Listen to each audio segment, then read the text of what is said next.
3 రోజుల పాటు మహానాడుని అత్యంత సమయపాలనతో క్రమశిక్షణతో నిర్వహించారు.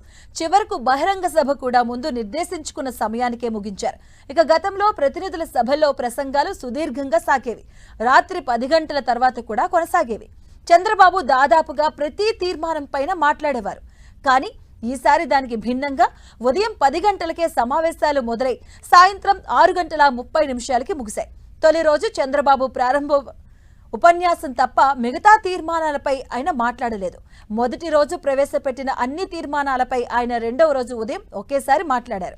ఇక రెండో రోజు కార్యక్రమాలన్నీ సమయానికి ముగించడం కోసం మధ్యాహ్న భోజన విరామం కూడా ఇవ్వలేదు. నిన్నటి బహిరంగ సభను ముందుకు అనుకున్నటువంటి విధంగా మధ్యాహ్నం 2 గంటలకే ప్రారంభించారు.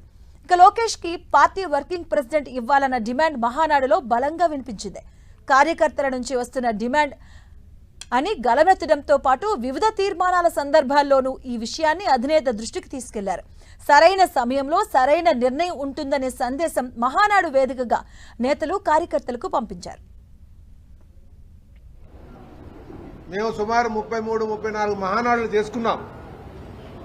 కానీ కడపలో జరిగినటువంటి మహానాడు సమయానికి పూర్తి చేసి మన్ను టెండ్లో అటు ప్రజలు నాయకులు అందరూ కూడా ఉండి నాయకులు చెప్పినటువంటి మాటలు వినడం చాలా సంతోషం అని చెప్పి ఈ సందర్భంగా తెలియజేస్తున్నాం.